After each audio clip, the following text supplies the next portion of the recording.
Hello friends, मैं are के sir. मैं एक बार फिर से आपका तहे दिल से बहुत बहुत स्वागत करता हूं इस अपने यूट्यूब के प्लेटफॉर्म पे जिसका नाम है हिंदी प्रैक्टिस किंग। तो आइए दोस्तों, ज़्यादा देर ना करते हुए हम लोग जो बीपीएससी टीआरई 4.2 से रिलेटेड शिक्षक भर्ती से और जो बिहार और यूपी में एलटी जीआईसी प्रवक्ता नेट सहायक आचार्य से रिलेटेड जो भी हिंदी के प्रश्नों आते हैं एग्जाम्स में, उन सबकी मैं प्रश्नोत्तरी करा रहा हूँ। जैसा कि आप लोग को ज्ञात ही होगा कि मैं पिछले वीडियो में हिंदी साहित्य का इतिहास और आदिकाल दोनों पढ़ा चुका हूँ। इस वीडियो में हम लोग भक्ति काल से रिलेटेड प्रश्नों को हम लोग सॉल्व करेंगे। और भक्ति काल में लगभग बहुत सारे प्रश्न हैं, 2-3 हज़ार से कम नहीं प्रश्न होंगे। सारे प्रश्नों को हम लोग सॉल्व कर लेंगे, तो एक भी प्रश्न इधर उधर कहीं नहीं जाने वाला है। तो आइए इसी श्रृंखला को हम लोग बढ़ाते हुए सीधे हम लोग भक्ति काल पर चलते हैं। तो भक्ति काल जैसा कि आप लोग को दिखाई दे रहा होगा, भक्ति काल के अंतर्गत हम लोग कितने भागों में हम लोग इसका अध्ययन करेंगे। भक्ति काल के अंतर्गत हम लोग इसको 2 भागों में बांटते हैं। कितने भागों में साथियों? 2 भागों में बांटते हैं। कितने भागों में? 2 भागों में। पहला कौन सा है? इसको 2 भागों में यहाँ से हम लोग बांट ले रहे हैं। पहला कौन सा हो जाएगा? पहला हो जाएगा हम लोग का कौन भक्ति धारा, अर्थात पहला हो जाएगा निर्गुण भक्ति धारा। कौन सा? निर्गुण भक्ति धारा। सॉरी, पतला कर लेना, बहुत मोटा हो गया है। कौन सा? निर्गुण भक्ति धारा। कौन सा? निर्गुण भक्ति धारा हम लोग है। दूसरा कौन सा है? दूसरा हम लोग का है सगुण भक्ति धारा। सॉरी, अरे भाई बढ़िया। दूसरा कौन सा है? सगुण काव्य धारा। पहला कौन सा? निर्गुण। और निर्गुण में भी कितने? 2 भागों में बांटते हैं। निर्गुण को कितने भागों में बांटते हैं हम लोग? 2 भागों में। इसमें प्रथम भाग कौन सा है? प्रथम भाग है ज्ञानाश्रयी काव्य धारा। कौन सा? ज्ञानाश्रयी काव्य धारा। और दूसरा भाग कौन सा है? प्रेमाश्रयी काव्य धारा। और थोड़ा सा मैं आप लोग को बता दे रहा हूँ, उसके बाद मैं सीधे प्रश्नोत्तरी कराऊंगा। ज्ञानाश्रय और प्रेमाश्रय, इसको क्या? इसको संत काव्य धारा बोलते हैं। ज्ञान कौन देते हैं? संत देते हैं, याद रखिएगा। और प्रेमाश्रय को क्या बोलते हैं हम लोग? सूफी काव्य धारा। कौन सा? सूफी काव्य धारा। इसी तरह हम लोग सगुण काव्य धारा को भी 2 भागों में बांट लेते हैं। प्रथम कौन सा हो जाएगा इसमें? राम भक्ति धारा। राम से रिलेटेड प्रश्नों को सॉल्व करेंगे। और दूसरा कौन सा हो जाएगा? कृष्ण भक्ति काव्य धारा। इसके प्रवर्तक कौन है? इसके प्रवर्तक सूरदास हैं। कृष्ण के प्रवर्तक कौन है? सूरदास। और राम भक्ति धारा के प्रवर्तक कौन है? तुलसीदास। कौन है? तुलसीदास। इसी तरह हम लोग देख लेते हैं ज्ञानाश्रयी नाम किसने दिया? ज्ञानाश्रयी के प्रवर्तक कौन है? इसके प्रवर्तक हैं कबीरदास। कौन है? कबीरदास। और प्रेमाश्रयी काव्य धारा यानी प्रेम से रिलेटेड कौन है? इसके मलिक मोहम्मद जायसी जी। कौन है? मलिक मोहम्मद जायसी जी हैं। इसी के अंतर्गत हम लोग देख लेते हैं ज्ञानाश्रयी नाम किसने दिया? ज्ञानाश्रयी नाम दिया शुक्ल जी ने। किसने नाम दिया ज्ञानाश्रयी? शुक्ल जी ने। और संत काव्य धारा इसको नाम किसने दिया? रामकुमार वर्मा ने। कौन? रामकुमार वर्मा ने नाम दिया। इसी तरह प्रेमाश्रयी का भी नाम किसने दिया? शुक्ल जी ने दिया। कौन नाम दिया? शुक्ल जी ने। और सूफी का नाम किसने दिया? रामकुमार वर्मा ने दिया।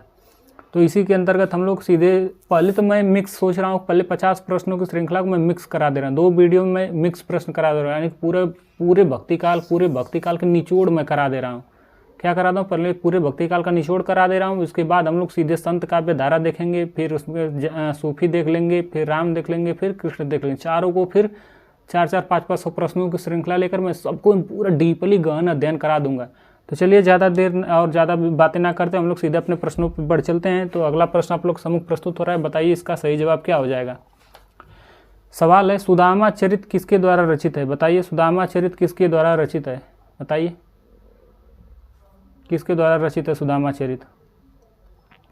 ऑप्शन ए मतीराम के द्वारा, या ऑप्शन बी है पद्माकर के द्वारा, या ऑप्शन सी है कवि देव के द्वारा, या ऑप्शन डी है नरोत्तम दास के द्वारा। बताइए इस प्रश्न का सही जवाब क्या हो जाएगा। इस प्रश्न का, जैसा कि आप लोगों को ज्ञात ही होगा, सुदामा जी क्या से बहुत ही निर्धन थे और इनके मित्र कौन थे? कृष्ण जी थे। मैं ट्रिक बता रहा हूँ, इनके मित्र कौन थे? कृष्ण जी थे। जैसे कृष्ण जी ने इन पे दया दृष्टि दिखाई है, क्या हो गए? सभी नरों में क्या हो गए? उत्तम हो गए, यानी सभी नरों में क्या हो गए? सबसे सर्वश्रेष्ठ हो गए। तो इसका सही जवाब क्या हो जाएगा? Option D is the right answer. कौन हो जाएंगे? नरोत्तम दास इज द राइट आंसर। हम लोग पद्माकर के कुछ रचनाएं देख लेते हैं। पद्माकर की कौन कौन सी रचनाएं हैं? पहला तो पद्माभरण है। कौन है? पद्माभरण इनकी पहली रचना है। दूसरी रचना इनकी कौन है? दूसरी रचना इनकी है जगत विनोद। क्या नाम है? जगत विनोद नाम है। और तीसरी इनकी एक और रचना है, उसका नाम क्या है? प्रबोध पचासा। क्या नाम है? प्रबोध पचासा। यह किसकी रचना है? यह है पद्माकर की। मतीराम की कौन कौन सी रचनाएं, इनकी भी 3 रचनाएं मोस्ट इंपॉर्टेंट हैं। पहला कौन सा है, पहला है ललित ललाम। क्या नाम है, ललित ललाम, ललित ललाम, ललित ललाम। दूसरा इनकी कौन सी रचना है, रसराज। कौन सी है, रसराज। मैं इतने सारे प्रश्न करा दूंगा कि आपको बिल्कुल याद हो जाएगा। अभी बस थोड़ा सा आप लोग वीडियो में बने रहिए और देखते रहिए। तीसरा कौन सा है, अलंकार पंचाशिका। क्या नाम है, अलंकार पंचाशिका, अलंकार पंचाशिका। चलिए अगले प्रश्नों की ओर बढ़ चलते हैं हम लोग। अगला प्रश्न है, गंग किस राजा के दरबारी कवि थे, बताइए। कवि गंग, ऑप्शन ए राजा मान सिंह के दरबारी कवि थे, या ऑप्शन बी है महाराणा प्रताप के दरबारी कवि थे, या ऑप्शन सी है अकबर के दरबारी कवि थे, या ऑप्शन डी है पृथ्वीराज चौहान के दरबारी कवि थे। गंग कौन थे, यह बीरबल के दोस्त थे। किनके, बीरबल के। अब भाई अब जानिए, बीरबल का नाम ले लिया तो आप लोग तो समझ ही गए होंगे किन से रिलेटेड है, यानी कि कौन किन से रिलेटेड है, अकबर से रिलेटेड, यानी कि option C is the right answer. किन से रिलेटेड है, अकबर से रिलेटेड है, यानी कि ऑप्शन सी क्या हो जाएगा, राइट आंसर हो जाएगा। गंग कवि ने किनके बारे में कहा, जो खुर्रम थे उनके बारे में ऐसा छंद लिख दिया कि जो नूरजहाँ थी वो ईर्ष्या करने लगी इनसे, और इनकी इतना ईर्ष्या कर दी कि इनको हाथी से कुचलवा दिया। सोचिए वो ऐसा छंद है। कौन सा छंद है, उनका यह आखिरी छंद भी है। वो ऐसा कह दिए खुर्रम के बारे में कि कबहू न भणुआ रण चढ़े, आ कबहू न बाजी रंग, आ सरस सभाई प्रणाम करी, विदा होत कवि गंग। ऐसा कह दिए। किनके बारे में, बड़ुआ अड़ुआ बना दिए। किनके बारे में, खुर्रम को बना दिए। इसीलिए नूरजहाँ ईर्ष्या हो गई और इनको क्या किया, हाथी से कुचलवा दी। और ये तो भिखारी दास ने इनके बारे में, जो ऐसे कवि थे कि भिखारी दास भी लिखने पे मजबूर हो गए। तो भिखारी दास ने क्या लिखा कि तुलसी गंग दुए भय, सुकविन के सरदार। चलिए अगले प्रश्नों की बढ़ चलते हैं। प्रश्न जैसे जैसे आते जाएंगे मैं सबके बारे में डीपली गहन अध्ययन कराता जाऊँगा और मैं बताता जाऊँगा। इनकी 2-3 रचनाएँ भी हैं, किनकी, इन्हीं की। और जितनी रचनाएं सब में ये क्या गंग गंग लगाए हैं, यानी कि अपना नाम क्या उल्लेख किए हैं। कौन, 2-3 रचनाएं इनकी और सब में गंग लगाए हैं। अर्थात कौन कौन सी रचनाएं हैं, पहली रचना की गंगा पदावली है, गंगा पदावली, आगे पदावली। दूसरी रचना कौन है, गंगा पच्चीसी है। तीसरी रचना कौन है इनकी, गंगा रत्नावली है। थोड़ा सा पतला कर लें, बहुत ज़्यादा मोटा चल रहा है। चलिए अगले प्रश्न की ओर बढ़ चलते हैं हम लोग। इस तरह ऑप्शन सी क्या हो जाएगा, इसका राइट आंसर हो जाएगा। अगला प्रश्न है, धर्म का प्रवाह, यानी धर्म के बारे में बात भाई कोई नहीं करता है। जो करता है उसको स्थूल में यानी धूल में मिला दिया जाता है। कौन ऐसा व्यक्ति है जो धर्म कहा है कि धर्म का प्रवाह कर्म, ज्ञान और भक्ति, इन तीनों धाराओं से होकर ही चलता है, नहीं तो नहीं चलता है। अर्थात क्या हो जाता है, विकलांग हो जाता है धर्म। कौन ऐसा बोल सकते हैं, शुक्ल जी बोल सकते हैं, या आचार्य प्रसाद द्विवेदी जी बोल सकते हैं, या राम कुमार वर्मा जी बोल सकते हैं, या डॉक्टर नागेंद्र जी बोल सकते हैं, बताइए। इतना ही नहीं, इन्होंने ऐसा भी कह दिया कि अगर भक्ति में जो कर्म नहीं होगा तो क्या हो जाएगा, लंगड़ा लूजा हो जाएगा। क्या हो जाएगा, कर्म नहीं रहेगा तो क्या हो जाएगा, लंगड़ा हो जाएगा, लंगड़ा हो जाएगा। और ज्ञान नहीं रहेगा तो क्या हो जाएगा, अंधा हो जाएगा। क्या हो जाएगा, अंधा हो जाएगा। अगर भक्ति नहीं रहेगी धर्म में तो क्या हो जाएगी, हृदय विहीन हो जाएगी, हृदय विहीन हो जाएगी। ऐसे तीक्ष्ण उक्ति कहने वाले कौन है, बताइए। आप जानते हैं कि इतनी तीक्ष्ण उक्ति कहने वाले शुक्ल के सिवा और कौन हो सकते हैं, यानी कि इसका सही जवाब क्या हो जाएगा, आचार्य Ramchandra Shukla is the right answer, यानी कि option A is the right answer. चलिए अगले प्रश्नों की ओर बढ़ चलते हैं हम लोग। इसको थोड़ा डीपली देख लें। आचार्य प्रसाद द्विवेदी ने भक्ति काल को क्या कहा है, अरे भक्ति को क्या कहा है, इन्होंने क्या कहा है कि भक्ति जो लोगों को जगाने वाली है, अर्थात लोक जागरण कहा है। इन्होंने क्या कहा है, लोक जागरण कहा है। किन्होंने कहा है, HPD जी ने कहा है। क्या कहा है कि लोक जागरण। अच्छा आप लोग बताइए रामविलास शर्मा जी ने क्या कहा है भक्ति के बारे में, बताइए आप लोग कमेंट बॉक्स में। रामविलास शर्मा जी ने क्या कहा है भक्ति के बारे में। और आप लोग बताइए ग्रियर्सन जी ने क्या कहा है, ग्रियर्सन जी ने क्या कहा है भक्ति के बारे में। रामविलास शर्मा कहे हैं कि क्या है, एक जाति व जनजाति आंदोलन है। भक्ति क्या है, एक जातीय व जनजाति आंदोलन है। क्या है, जनजातीय आंदोलन है। जनजातीय आंदोलन के रूप में किसने माना, रामविलास शर्मा ने माने। और ग्रियर्सन जी ने क्या माने, इसको भक्ति को स्वर्ण युग, क्या माने, स्वर्ण युग माने। याद रखिए ट्रिक यहाँ पे है। ट्रिक क्या है कि यहाँ पे भी देखिए ग्रियर्सन में शुरुआती में ग है, युग में भी क्या है ग, याद रखिएगा। और किसने, आप लोग बताइए कमेंट बॉक्स में, स्वर्ण काल किसने कहा? भक्ति काल को स्वर्ण काल किसने कहा, बताइए। इसका सही जवाब हो जाएगा श्याम सुंदर दास। कौन? श्याम सुंदर दास। कौन कहें? श्याम सुंदर दास कहें। चलिए अगले प्रश्न की ओर बढ़ चलते हैं, नहीं तो बहुत बड़ा वीडियो हो जाएगा, इतना डीपली बहुत है। अगला प्रश्न है, शुक्ल के अनुसार रहीम के बारे में कौन सी बात सही है? थोड़ा सा मैं इसको बड़ा कर दे रहा हूँ। शुक्ल के बारे में बताइए कौन सी बात सही है, बताइए।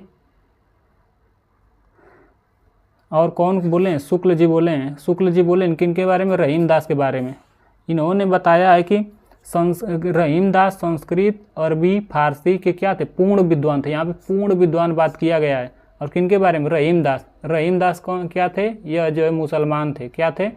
मुसलमान थे। आप लोग जानते हैं कि जो लोग मुसलमान होते हैं तो क्या है, उनको उर्दू यानी कि फारसी और उर्दू तो बिल्कुल, यानी अरबी तो बिल्कुल ही आती है, पूर्ण रूप से आती है। तो संस्कृत भी आती होगी, ऐसा तो है नहीं कि नहीं आती होगी। ऐसा कौन माने? शुक्ल जी माने हैं। अर्थात ये बात क्या है? बिल्कुल सत्य बात है। दूसरी बात कहें शुक्ल जी, हिंदी काव्य में उतने मर्मज्ञ कवि नहीं थे जितने कि फारसी में थे।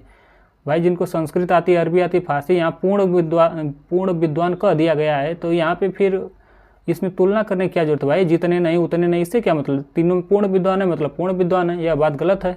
फारसी में भी हैं, अरबी में भी हैं, संस्कृत में भी है, तो हिंदी काव्य क्यों नहीं कर सकते? तीसरा ऑप्शन है, उनकी दानशीलता हृदय की सच्ची प्रेरणा के रूप में थी। बिल्कुल सही बात भाई। रहीम दास जब संत हैं तो संत भाई कोई व्यक्ति दिल से तो देंगे, हृदय से ही तो लगा कर देंगे, यानी कि क्या थे? बिल्कुल सही बात है, शुक्ल जी सही कहे हैं। उनकी सभा विद्वानों और कवियों से सदा भरी रहती थी। अब इतने विद्वान हैं, क्या कितने विद्वान? पूर्ण रूप से विद्वान है, फारसी, अरबी, संस्कृत के। तो भाई सभा में विद्वान नहीं रहेंगे तो और कौन रहेगा? तो यानी क्या ये अभी बात क्या है? सही है। यह अभी बात क्या है? सही बात है। जब इनसे कोई कुछ मांगने आता तब भी उन्हें अपनी दरिद्रता का अनुभव नहीं होता था। यह गलत बात है भाई। जब आपके पास पैसा नहीं रहेगा तो आप कैसे दान देंगे? नहीं देंगे तो क्यों नहीं होता? अब नकारात्मक दिया है, बिल्कुल नकारात्मक, यानी गलत बात है। तो क्या हो जाएगा इसके अकॉर्डिंग? ऑप्शन ए सही बात है। और कौन सा सही बात है? सी सही बात है और डी सही बात है। ए सी डी किसमें है? A C D. Option D is the right answer. क्या हो जाएगा इसका?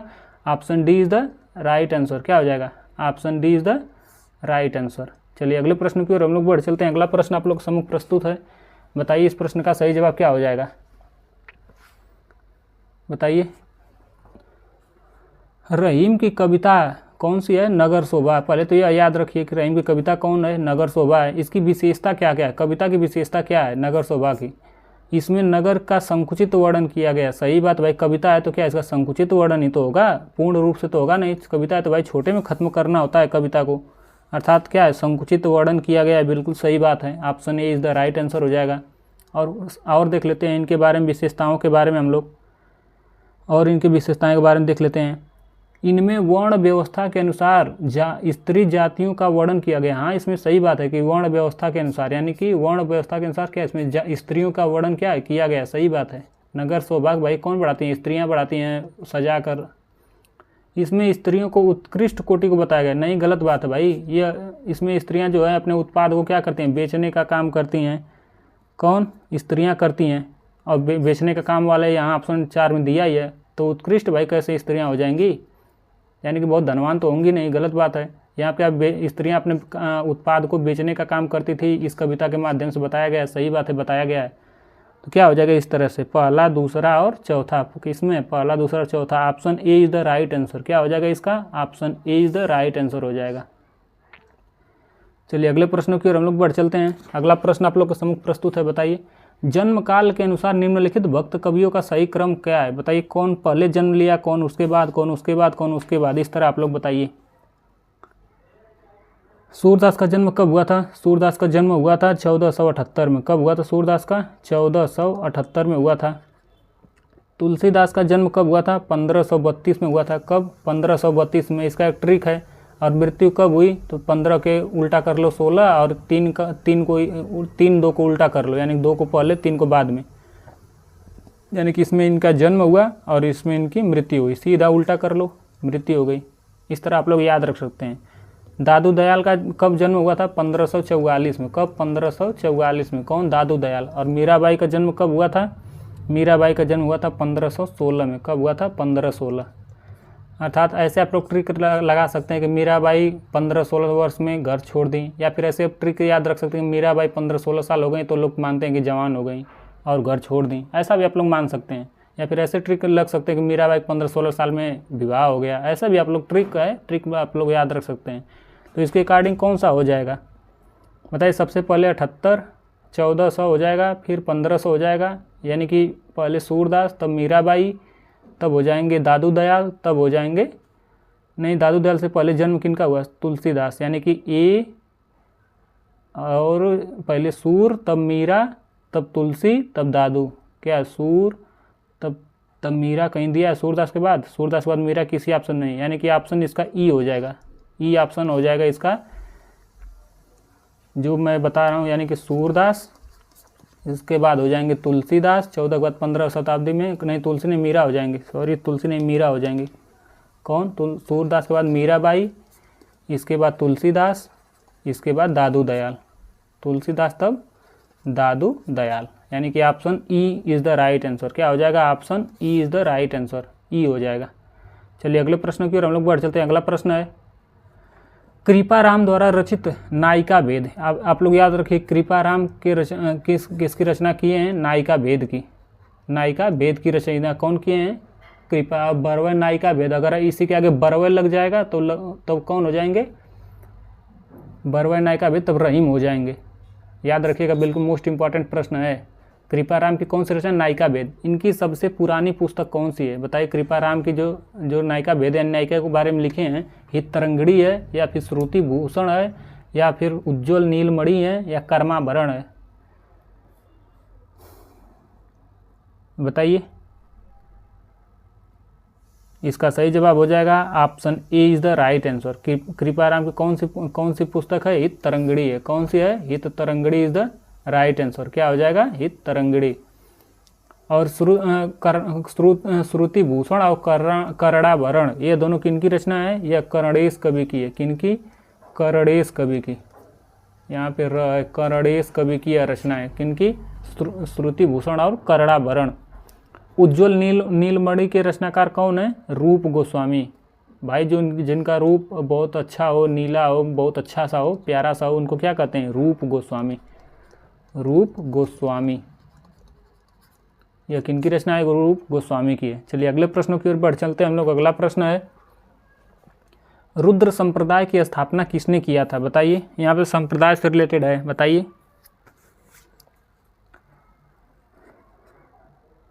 ऑप्शन ए रुद्र स्वामी ने, ऑप्शन बी है श्री स्वामी ने, ऑप्शन सी है विष्णु स्वामी ने, या ऑप्शन डी है निम्बारकाचार्य ने। इसका सही जवाब हो जाएगा option C is the right answer. कौन, विष्णु स्वामी। विष्णु जी क्या है, बहुत ही रुद्र है। कौन, विष्णु जी, कौन, रुद्र हैं। इसको ट्रिक के माध्यम से आप लोग याद रखिएगा। अब रुद्र हैं लेकिन विष्णु जी हमेशा क्या है, क्षीर सागर में रहते हैं, इसलिए क्या है, शुद्ध हैं, यानी कि शुद्धाद्वैतवाद के प्रवर्तक हैं। शुद्धाद्वैतवाद, द्वैतवाद याद रखिएगा, बहुत मोस्ट इंपॉर्टेंट ये प्रश्न है। विष्णु स्वामी किससे रिलेटेड हैं, पहले तो रुद्र हैं। रुद्र कौन है, विष्णु जी हैं, ऐसे याद रखिएगा। और ये इनका धर्म कौन सा प्रवर्तक किए हैं, इन्होंने शुद्धाद्वैतवाद का प्रवर्तन किया। निम्बारकाचार्य के बारे में देख लेते हैं, यानी कि नींबू है। यहाँ ट्रिक के माध्यम से देखिए, जैसे इसको मैं बता दिया ट्रिक के माध्यम से, विष्णु जी क्या क्षीर सागर में नहा कर क्या है वो शुद्ध रहते हैं। उसी तरह नींबू क्या है, दो नींबू दो, यानी कि द्वैतवाद, यानी कि द्वैतवाद, यानी कि दो कितने नींबू, दो नींबू दो, कितने, दो। और जो लोग नींबू खा लेते हैं ज़्यादा, यानी कि दो नींबू खा लेते हैं एक साथ, वो क्या हो जाते हैं, सनक जाते हैं, यानी कि सनकादि संप्रदाय। कौन से संप्रदाय से इन्होंने स्थापना किया, सनकादि संप्रदाय के संस्थापक हैं, सनकादि संप्रदाय। याद रखिएगा, इस तरह ट्रिक कितना अच्छा बैठ गया ना।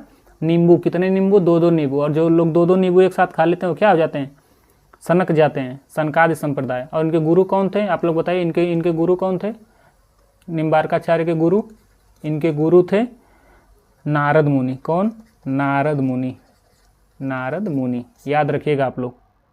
चलिए अगले प्रश्नों की ओर बढ़ चलते हैं हम लोग। अगला प्रश्न है रामानुजाचार्य ने किस दर्शन का प्रतिपादन किया बताइए। रामानुजा, राम भगवान कहाँ हैं बताइए। राम भगवान अयोध्या में क्या है, बहुत अयोध्या में क्या है, विशिष्ट इनकी रचना हुई है। अयोध्या में क्या है, बहुत विशिष्ट हैं।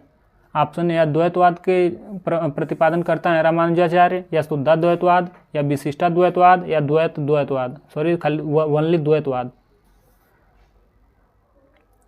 बताइए इसका सही जवाब क्या हो जाएगा।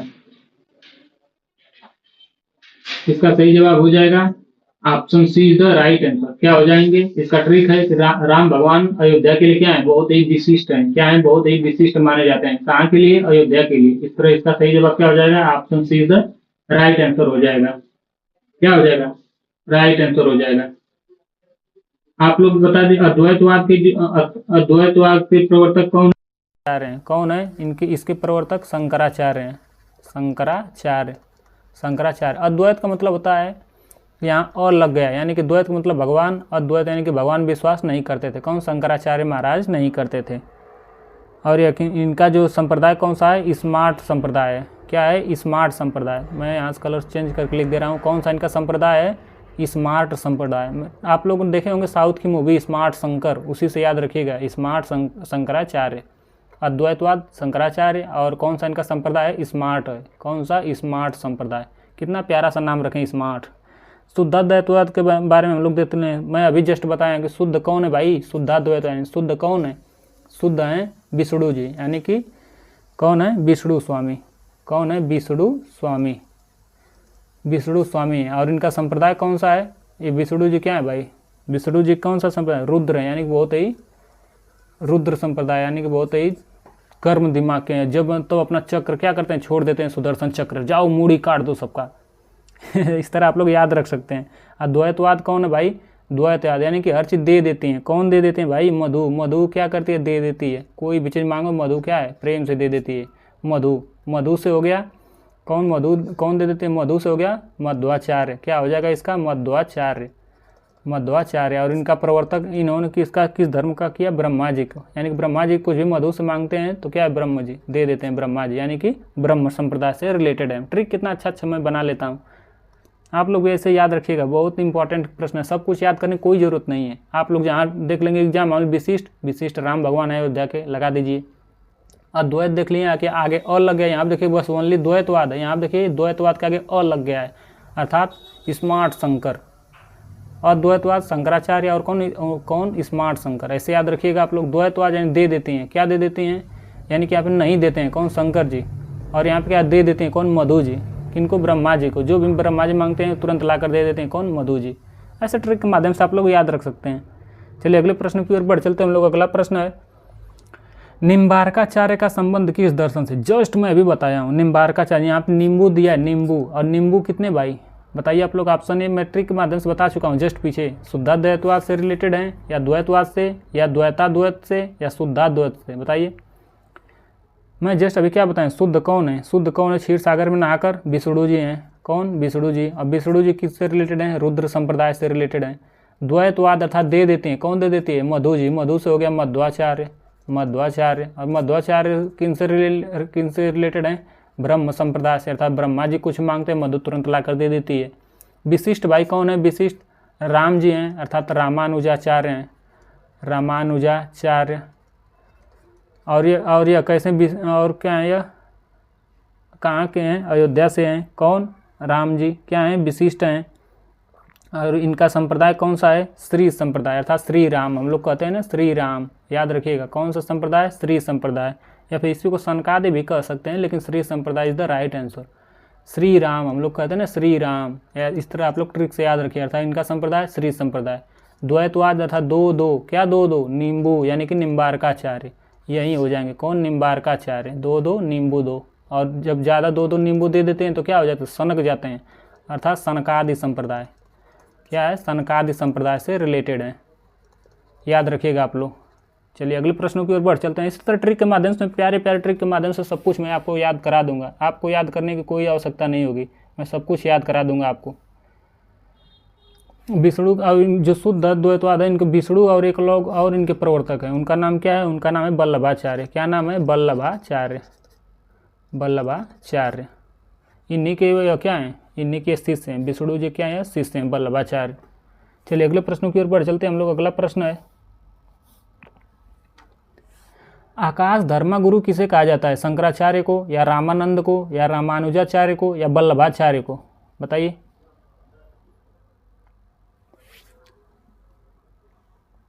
इसका सही जवाब हो जाएगा option B is the right answer. क्या हो जाएगा? ऑप्शन बी, यानी कि रामानंद को। किसने आकाश धर्मगुरु किसे कहा जाता है? रामानंद को कहा जाता है। किनको? सॉरी, रामानंद को कहा जाता है। क्या? आकाश धर्मगुरु। और इनको किसने कहा? हजारी प्रसाद द्विवेदी ने कहा। किसने? एचपीडी ने। एचपीडी ने इनको क्या कहा? आकाश धर्मगुरु कहा। कौन कहा? एचपीडी ने। और ये किनसे रिलेटेड हैं? राम से रिलेटेड हैं। राम काव्य से रिलेटेड कौन है? यही है, रामानंद। और हजारी प्रसाद द्विवेदी ने इनको कैसे कहें? इन्होंने कहा कि मध्य युग की समग्र स्वाधीनता चिंता के गुरु कौन है? रामानंद है। और रामानंद के कुछ हम लोग ग्रंथ देख लेते हैं। इनके कुछ ग्रंथ यानी कि रचनाएं हम लोग देख लेते हैं। कौन कौन से हैं? पहला तो वैष्णव मताब्ज है। क्या है? वैष्णव मताब्ज किनका है? इन्हीं का है। थोड़ा सा पतला कर लेता हूँ, बहुत ज़्यादा मोटा हो जा रहा है। वैष्णव मताब्ज है। और कौन सा इनका ग्रंथ है? थोड़ा सा हम लोग देख लेते हैं। यहाँ पे खाली स्थान में देख लेते हैं। भास्कर है एक तो। क्या है? भास्कर। और कौन सा है? और कौन सा इनका ग्रंथ है? श्री रामार्चन पद्धति है। श्री रामार्चन पद्धति।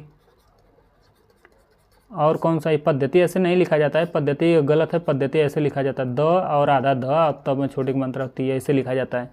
और कौन सा इनका? योग चिंतामणि है। कौन सा? योग चिंतामणि। थोड़ा सा हम लोग देख लेते हैं इनके बारे में। योग चिंतामणि है। और कौन सा इनके? एक है राम रक्षा स्रोत। सॉरी, कौन सा है? राम रक्षा स्त्रोत है। और एक और इनका लास्ट क्या था? याद नहीं आ रहा। क्या क्या? हाँ, आनंद भाष्य था। क्या नाम इनका? आनंद भाष्य इत्यादि इन्होंने क्या ग्रंथ की रचना की? कौन किए? इन्होंने किए। कौन? रामानंद ने। मैं राम को बता चुका हूँ। यहाँ पर रामानुजाचार्य कौन थे भाई? अयोध्या के क्या थे? बहुत ही विशिष्ट थे, यानी कि विशिष्टाद्वैतवाद से रिलेटेड है। विशिष्टाद्वैतवाद कौन है? राम जी हैं। और ये किनसे भाई? श्री संप्रदाय से रिलेटेड हैं। किससे? श्री राम। हम लोग बताए ना, श्री राम अर्थात श्री संप्रदाय से रिलेटेड हैं। और शंकर जी क्या थे भाई? अद्वैतवाद, यानी कि भगवान को नहीं मानते हैं। कौन? शंकराचार्य। अद्वैतवाद से रिलेटेड है। अद्वैतवाद अगर पूछ देगा तो आप लोग बता ही देंगे मधु है। मधु किनसे हैं? ब्रह्म संप्रदाय से रिलेटेड हैं। चलिए अगले प्रश्न की ओर बढ़ चलते हैं हम लोग। इतना डीपली बहुत है। अगले प्रश्न को देख लेते हैं हम लोग। रहीम किसके दरबार में रहते थे या फिर किसके दरबारी कवि थे? बताइए। पृथ्वीराज के, या अकबर के, या रत्नसेन के, या भोजराज के?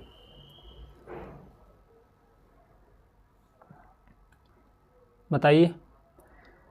इसका सही जवाब हो जाएगा option B is the right answer. क्या हो जाएगा? अकबर के। कौन दरबारी कवि थे? रहीम थे। कौन? रहीम थे। और रहीम का वास्तविक नाम क्या था? अब्दुल रहीम खान खाना। इनका वास्तविक नाम क्या था? रहीम के बारे में थोड़ा सा हम लोग देख लेते हैं। क्या इनका मूल नाम क्या है?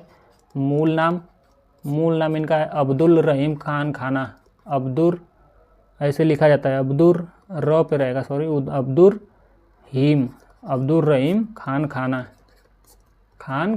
इनका क्या था? मूल नाम था। और इनके पिता कौन थे? इनके पिता का नाम क्या है? बैरम खां। क्या नाम है? बैरम खां। और इनके पिता जो बैरम खां थे, क्या अकबर के संरक्षक थे, यानी कि अकबर के सुरक्षा कर्मी थे। कौन? उनके पिताजी। और मुगल सेना के क्या है? सेनापति जी भी थे। रहीम क्या थे? मुगल के जो मुगल हैं अकबर यानी कि मुगल क्या है? नवरत्न में शामिल थे। चलिए अगले प्रश्न की ओर बढ़ चलते हैं हम लोग। अगला प्रश्न है, इनकी उक्तियां ऐसे लुभावनी हुई कि बिहारी आदि परवर्ती कभी भी इनमें से बहुतों का अपहरण करने का लोभ न रोक सका। आचार्य शुक्ल की यह उक्ति किस कवि के विषय में? बताइए। तुलसी के बारे में ऐसी बात कहे हैं शुक्ल जी, या फिर रहीम के बारे में कहे हैं, या कबीरदास के बारे में कहे हैं, या फिर वृंद कवि के बारे में कहे हैं? बताइए कौन कहे? शुक्ल जी। कि इनकी उक्तियाँ इतनी लुभावनी थी कि बिहारी के बाद भी लोग इनकी उक्तियों को ही लोग पसंद करते थे। ऐसा करने वाले कौन है? बताइए। ऐसा करने वाले शुक्ल जी हैं। और इस प्रश्न का सही जवाब किनके बारे में ऐसा कहे हैं शुक्ल जी?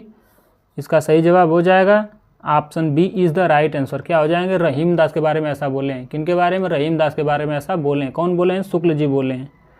चलिए अगले प्रश्न की ओर बढ़ चलते हैं हम लोग। अगला प्रश्न है, भक्ति रसामृत सिंधु के रचयिता कौन है? बताइए। रामानंद है, या रामानुजाचार्य हैं, या विट्ठलनाथ है, या रूप गोस्वामी है? बताइए। भक्ति रसामृत सिंधु, भक्ति प्लस रस रूपी अमृत प्लस सिंधु, इसके रचयिता कौन है? बताइए। इसका सही जवाब हो जाएगा option D is the right answer. कौन है? रूप गोस्वामी। अब भक्ति रूपी अमृत और सिंधु रूपी ज्ञान कौन करने वाले हैं? रूप गोस्वामी करने वाले हैं। चलिए अगले प्रश्न की ओर बढ़ चलते हैं हम लोग। अगला प्रश्न है, जिस प्रकार मीराबाई ने कहा कि जाके सिर मोर मुकुट मेरो पति सोई कहकर, यानी कि मीराबाई ने क्या कहा कि जाके सिर पर मोर मुकुट हैं वहीं मेरे पति हैं, ऐसा कहकर कृष्ण भक्ति की प्रतिरूप में की। कौन कही? मीराबाई। ठीक इन्हीं के जैसे दक्षिण भारत की वह कौन सी ऐसी कवयित्री जी हैं जिन्होंने क्या कहा है कि स्वामी कृष्ण के अतिरिक्त किसी और को मैं अपना पति नहीं बना सकती हूँ? ऐसा कहने वाले दक्षिण भारत की कौन है? बताइए। यहाँ पे दिया है, साउथ इंडियन दिया है, यानी दक्षिण भारत की वह कौन सी कवयित्री हैं, कौन सी महिला हैं? मीराबाई तो भाई उत्तर भारत की हैं, तो दक्षिण भारत की मीरा कौन है? ये अभी आप लोग यहाँ से प्रश्न पुटअप हो सकता है, यानी कि ऐसे कह सकते हैं अक्का महादेवी हैं, या फिर बेड़ाबाई हैं, या फिर अंदाल हैं, या फिर सौजोबाई हैं?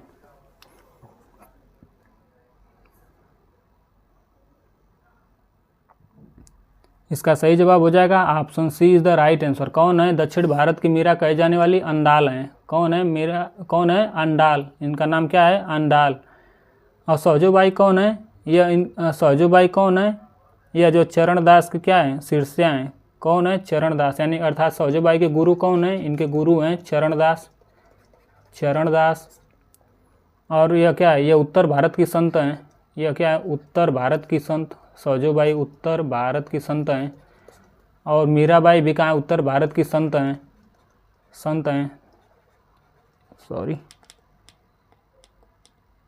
कौन है? संत हैं। क्या है? संत। यहाँ तो है संत हैं। इनकी एक रचना है, सौजोबाई प्लस मीराबाई, ये दोनों लोग कहाँ? उत्तर भारत की हैं। मीराबाई, इनकी एक रचना है। इनकी रचना कौन सी है? इनकी रचना है सहज प्रकाश। क्या है? सहज प्रकाश। किनकी रचना है? सौजोबाई की है। याद रखिएगा, क्योंकि महिला है इसलिए मोस्ट इंपॉर्टेंट यह प्रश्न हो जाता है। दक्षिण भारत की मीरा किसे कहा जाता है? अंदाल को कहा जाता है। दक्षिण भारत की मीरा, दक्षिण भारत की मीरा किनको कहा जाता है? इन्हीं को कहा जाता है। किनको? अंदाल को कहा जाता है। Option C is the right answer. चलिए अगले प्रश्न की ओर बढ़ चलते हैं हम लोग। अगला प्रश्न है, निम्न में विष्णु संप्रदाय को किस संज्ञा से अभिहित किया जाता है? अर्थात विष्णु संप्रदाय से रिलेटेड कौन है? बताइए। रुद्र संप्रदाय है, या चैतन्य संप्रदाय है, या सखी संप्रदाय है, या पुष्टि संप्रदाय है? मैं क्या बताऊं, विष्णु जी क्या हुए? अपने चक्र को क्या करते हैं? सुदर्शन चक्र को फेंक देते हैं किसी के गला, क्या तुरंत जाओ रेत कर चला आता है? कौन? रुद्र हो जाते हैं जब गुस्सा हो जाते हैं। कौन? अर्थात रुद्र संप्रदाय से रिलेटेड कौन है? विष्णु स्वामी है। कौन? विष्णु स्वामी। सखी से कौन है? सखी, जहाँ भी सखी आ जाए वहाँ पे तुरंत क्या हो जाएगा? हरिदास। क्या हो जाएगा? स्वामी हरिदास। सखी संप्रदाय से रिलेटेड कौन है? हरिदास हैं। अर्थात सखी मेरी कौन है भाई? सखी कौन है? हरि, यानी कि हरि भगवान की सखी कौन है? राधा है। ऐसे याद रख सकते हैं आप लोग। चैतन्य संप्रदाय से रिलेटेड कौन है? चैतन्य महाप्रभु। कुछ संप्रदाय में तो ठीक दे दिया है। कौन है? चैतन्य संप्रदाय से कौन है? चैतन्य महाप्रभु हैं। चलिए अगले प्रश्नों की ओर बढ़ चलते हैं हम लोग। अगला प्रश्न है, मान सहित विष खाए के शंभु भये जगदीश, बिना मान अमृत पिए राहु कटायो शीश। सृजन में संकलित ये पंक्तियां किस कवि की हैं? बताइए। ये पंक्तियां सृजन में संकलित हैं। किस पुस्तक में? सृजन में। बताइए इसके रचनाकार कौन है? ऐसा भी आप कह सकते हैं, रहीम है, या कबीर हैं, या कृपाराम है, या बिहारी हैं?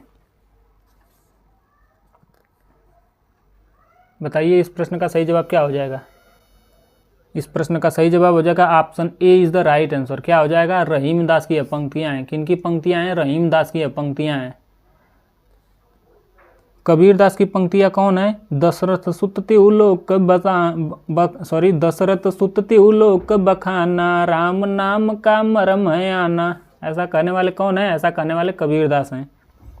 बिहारी के भी दोहे बहुत बिहारी के भी जो पंक्तियाँ बहुत ही इंपॉर्टेंट है। कौन है बिहारी की पंक्तियाँ?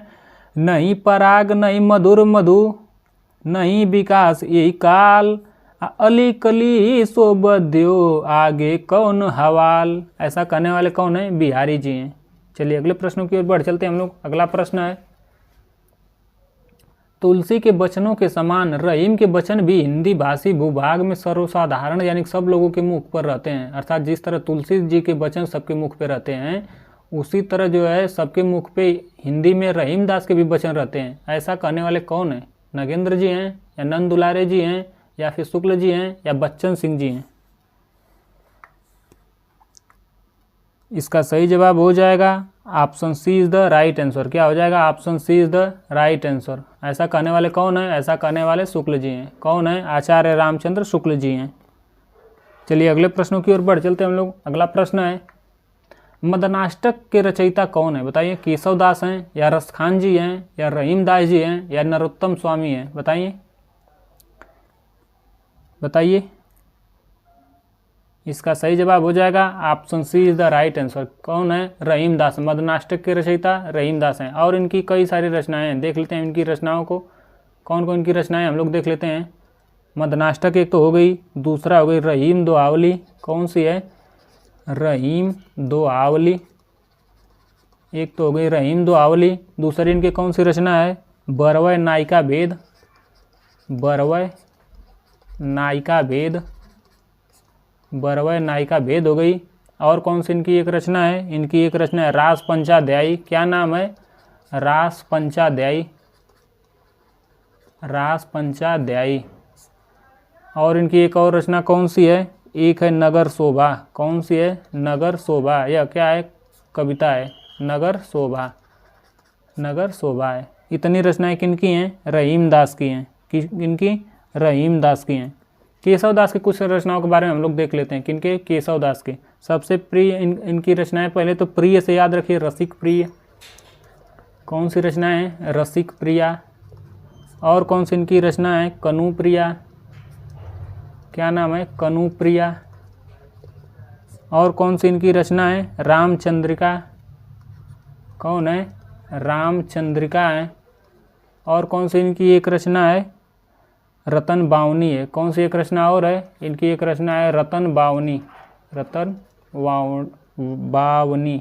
बावनी इत्यादि इनकी रचनाएं हैं। नरोत्तम दास की हम लोग देख लेते हैं, जो नरों में उत्तम है, अर्थात कृष्ण जी इन पर कृपा कर दिए तो क्या हो गए? सुदामा चरित। सुदामा कौन हो गए? सुदामा।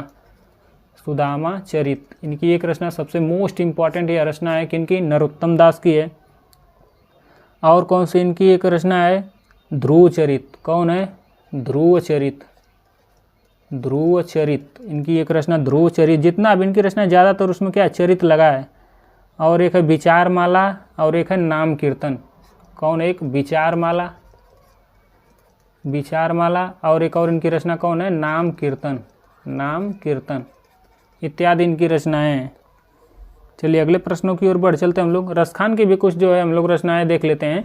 इनकी रचना है प्रेम वाटिका। जो सबको देख लें तो इनको क्यों छोड़ना भाई। इनके बारे में भी हम लोग देख लेते हैं। रसखान जी के बारे में। किनके? रसखान जी के बारे में। इनकी रचना को यहाँ हम लोग देख लेते हैं। एक तो है प्रेम वाटिका, सुजान रसखान।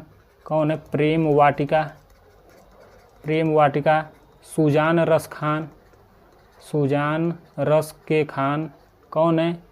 इनकी रचनाएं हैं। और कौन सी इनकी रचना है? प्रेम वाटिका। प्रेम वाटिका तो लिख दिया हूँ। और कौन है? और कौन सी है? दान लीला। कौन है? दान लीला। दान लीला। एक और इनकी रचना कौन है? अष्टयाम। अष्टयाम इनकी इत्यादि रचनाएं हैं। किनकी? रसखान की। चलिए अगले प्रश्नों की ओर बढ़ चलते हैं। इतना डीपली तो बहुत सारे व्यक्तियों को सारे रचनाएं हम लोग देख लिए। अगले प्रश्न की ओर हम लोग बढ़ चलते हैं। रसखान का मूल नाम क्या था? सैयद इब्राहिम था। क्या नाम था? सैयद इब्राहिम। लिख देता हूँ यहाँ पे भी, दूसरे कलर से लिख देता हूँ। मूल नाम, इनका मूल नाम क्या है? सैयद इब्राहिम। याद रखिएगा, बहुत मोस्ट इंपॉर्टेंट यह प्रश्न है। क्या नाम है? सैयद इब्राहिम। सैयद इब्राहिम। चलिए अगले प्रश्न की ओर बढ़ चलते हैं हम लोग। अगला प्रश्न है, कवित्त कयो दोहा कयो तुलसी न छप्पय छंद विचर्यो यह विचारि कय यह बखय सब रसकंद। यह काव्य पंक्तियाँ किनकी है बताइए। कवित्त कयो दोहा कयो तुलय न छप्पय छंद विरच्यो यह विचारि कय यह बखय रसकंद। यह काव्य पंक्तियाँ किनकी हैं? तुलसीदास की हैं या रहीमदास की हैं या त्रिलोचन शास्त्री की हैं या भारतेंदु हरिश्चंद्र जी की हैं। अब भक्ति काल पढ़ रहे हैं तो आधुनिक काल में तो बिल्कुल नहीं जा सकते हैं, अर्थात हरिश्चंद्र जी तो बिल्कुल नहीं हो सकते हैं। तो फिर कौन हो सकते हैं इस पंक्ति के रचयिता बताइए आप लोग। इसका सही जवाब हो जाएगा कौन हो सकते हैं इस पंक्ति के रचयिता? कौन? Rahimdas. Option B is the right answer. ऐसा करने कौन है? रहीमदास हैं। चलिए अगले प्रश्नों की ओर बढ़ चलते हैं हम लोग। अगला प्रश्न आप लोग के सम्मुख प्रस्तुत हो रहा है, बताइए रहीमदास की मदनाष्टक की भाषा क्या है बताइए। खड़ी बोली है या अवधी है या ब्रज है या फिर राजस्थानी है। रहीमदास क्या है? मुगल के शासक अकबर थे, उनके नवरत्न थे, उसमें क्या है यहाँ शामिल है। और इनकी भाषा क्या क्या है? यह जो है अवधी भाषा है इनकी, ब्रज भाषा है और खड़ी बोली। तीनों में इन्होंने रचनाएं की हैं। किनमें? तीनों में। खड़ी बोली में भी रचनाएं किए हैं, किसमें? खड़ी बोली में भी रचनाएं किए हैं, ब्रज में भी इन्होंने रचनाएं किए हैं और किसमें? अवधी में। किसमें? अवधी में। तीनों में रचनाएं किए हैं। लेकिन इन्होंने पूछा क्या कि मदनाष्टक जो लिखे हैं उसमें कौन सी भाषा है, यह प्रश्न पूछा गया है। मदनाष्टक की भाषा क्या है बताइए। मदनाष्टक की भाषा यहाँ पूछा गया है। किसका भाषा? मदनाष्टक की। बताइए मदनाष्टक की भाषा क्या है। इसका सही जवाब हो जाएगा option A is the right answer. क्या हो जाएगा? खड़ी बोली। खड़ी बोली इज़ द राइट आंसर। मदनाष्टक किस भाषा में है? खड़ी बोली में है। चलिए अगले प्रश्नों की ओर बढ़ चलते हैं हम लोग। अगला प्रश्न है खेत कौतुकम किसकी रचना है बताइए। खेत कौतुकम किसकी रचना है? रहीम की है या रसखान की है या कवि गंग की है या दादू दयाल की है। बताइए इस प्रश्न का सही जवाब क्या हो जाएगा। इसका सही जवाब हो जाएगा option A is the right answer. क्या हो जाएगा? Option A is the right answer. यानी कि किसकी रचना है? रहीम की रचना है। रहीम की रचना में और क्या क्या बताया हूँ। नगर की शोभा बढ़ाने वाले कौन है, अर्थात जो नायिकाओं के बारे में लिखते हैं कौन हो गए? बरवा नायिका भेद, नगर शोभा, रहीम दुहावली, सतसई, श्रृंगार सोरथा, मदनाष्टक, रास पंचाध्यायी इत्यादि के रचयिता कौन है? रहीमदास हैं। कौन है? रहीमदास। यानी option A is the right answer. इन्होंने किस किन भाषाओं में रचना किए हैं? ब्रज, अवधी और क्या हो जाएगा? ब्रज, अवधी और एक भाषा इनकी कौन सी थी? याद नहीं आ रहा। पिछला ही प्रश्न तो रहा, याद नहीं आ रहा। कमेंट बॉक्स में आप लोग बताइए, थोड़ा उसको देख लीजिए, ध्यान नहीं आ रहा है। चलिए अगले प्रश्नों की ओर बढ़ चलते हैं हम लोग। तब तक अगला प्रश्न है उत्तर भारत में भक्ति का प्रचार करने वाले कौन है बताइए। शंकराचार्य हैं या रामानुजाचार्य हैं या रामानंद हैं या मध्वाचार्य हैं। एक पंक्ति है दक्षिण भारत में भक्ति उपजी लाए रामानंद। तो कौन हो जाएंगे? Option C is the right answer. कौन हो जाएंगे? Ramanand. Option C is the right answer. कौन हो जाएंगे? रामानंद। हजारी प्रसाद द्विवेदी ने रामानंद को क्या कहा है? आकाश धर्मा गुरु कहा है। कौन कहा है? एचपीडी ने। क्या कहा है इनको? आकाश धर्मा गुरु। यह क्या है? आकाश धर्मा गुरु हैं। कौन? रामानंद। आकाश धर्मा गुरु हैं। कौन है? आकाश धर्मा गुरु हैं। ऐसा कहने वाले कौन है? ऐसा कहने वाले एचपीडी हैं, हजारी प्रसाद द्विवेदी ने। किनको कहे हैं? रामानंद जी को कहे हैं। चलिए अगले प्रश्नों की ओर बढ़ चलते हैं हम लोग। अगला प्रश्न है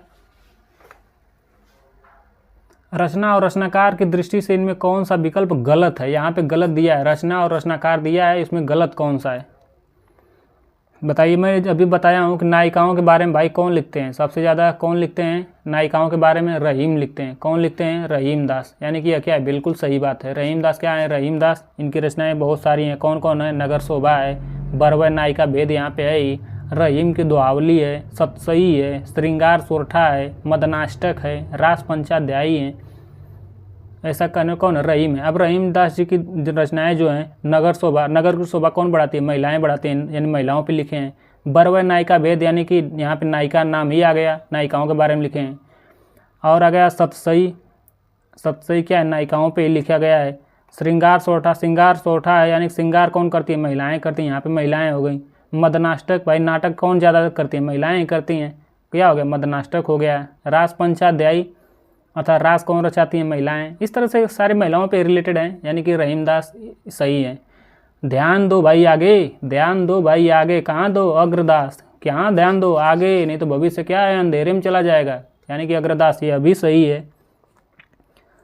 और कौन हो जाएंगे, भक्तमाल के रचयिता कौन है, नाभादास हैं। कौन भाई, भक्त कौन, भक्त लोग क्या कहलाते हैं, भक्तों को दास कहा जाता है, क्या कहा जाता है, भगवान का दास कहा जाता है, क्या कहा जाता है, भगवान का दास। और भगवान कहाँ रहते हैं, नभ में रहते हैं, यानी कि आकाश में रहते हैं भगवान, कोई देखा तो है नहीं, इसलिए क्या आकाश में रहते हैं, कौन, भगवान, यानी कि भक्त कौन है, दास, यह भी सही बात है। तो क्या हो जाएगा इसका, ऑप्शन डी, यानी कि ऑप्शन ए गलत हो जाएगा, गलत पूछा है, यानी कि बेली कृष्ण रुक्मणी री, यह किनका है, यह जो चतुर्भुज दास का नहीं है, बल्कि यह किनका है, यह पृथ्वीराज का है। किनका है, पृथ्वीराज का, पृथ्वीराज की यह रचना है, किनकी, पृथ्वीराज की यह रचना है। इस तरह एक क्या हो जाएगा, गलत हो जाएगा। चलिए अगले प्रश्नों की ओर बढ़ चलते हैं हम लोग। अगला प्रश्न है, भक्ति आंदोलन के ईसाइयत की देन करने वाले कौन है, बताइए। ईसाइयत की देन कर, यानी ईसाई के बारे में, सबसे पुराना धर्म ये है ना ईसाई, इसलिए क्या है, ईसाइयत को सबसे पुराना तो शायद इस्लाम होगा, जो भी हो, लेकिन पुराने धर्मों में ही तो ईसाई आता है। ईसाई बहुत पुराना धर्म है, देखते हैं ईसा मसीह भाई सूली पर चढ़ जाते हैं, सबसे पुराना धर्म एक तरह से मान लेते हैं। तो पुराने सबसे कौन है, जॉर्ज ग्रियर्सन ऐसा बोले हैं, या मिश्र बंधु बोले हैं, या तासी बोले हैं, या फिर संकृत्यायन जी बोले हैं, बताइए कि भक्ति को क्या ईसाइयत की रहे हैं, ईसाई भक्ति को जन्म दिए हैं, ऐसा कहने वाले कौन है। Option A is the right answer. कौन है, जॉर्ज ग्रियर्सन जी बोले हैं। कौन बोले हैं, जॉर्ज ग्रियर्सन जी बोले हैं कि यह क्या है, भक्ति आंदोलन को किसने जो है जन्म दिया, तो किसने दिया, ईसाई लोगों ने, ऐसा कहने वाले कौन है, जॉर्ज ग्रियर्सन है।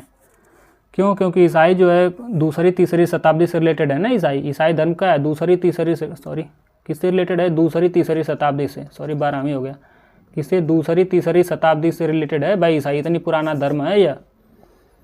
और यह कहाँ सबसे पहले भारत में आया, भारत में सबसे पहले मद्रास में यह धर्म उपजा, कहाँ, मद्रास में। चलिए अगले प्रश्नों की ओर बढ़ चलते हैं हम लोग। अगला प्रश्न है, इसका सही जवाब ए हो जाएगा। अगला प्रश्न है, तो साथियों आज के लिए बस इतना ही, लंबा बहुत वीडियो हो गया वैसे ही, तो चलिए कोई बात नहीं है, ज्ञान मिलना चाहिए, बाकी लंबा छोटा वीडियो तो होता रहता है। तो साथियों अगर यह वीडियो आप लोग को अच्छा लग रहा है, हेल्पफुल लग रहा है एग्जाम की दृष्टि से, आपको पर्सपेक्टिव से बहुत अच्छा आप लोग को फील होगा, नहीं बहुत अच्छा प्रश्नों की श्रृंखला चल रही है, तो इसी तरह हम लोग सारे प्रश्नों को ट्रिक के माध्यम से देखेंगे। अगर यह वीडियो आप लोग को अच्छा लग रहा है तो लाइक शेयर एंड सब्सक्राइब करना बिल्कुल ना भूलें साथियों। तो आज के लिए बस इतना ही, कल मैं फिर नए जोश उमंग और उत्साह के साथ एक नए वीडियो के साथ प्रस्तुत होऊंगा, और परसों से हम लोग सीधे ज्ञान आश्रय शाखा संत काव्य धारा से में हम लोग पहुँच जाएंगे। तो आज के लिए बस इतना ही, अपने आर के सर को इजाज़त दीजिए साथियों, धन्यवाद।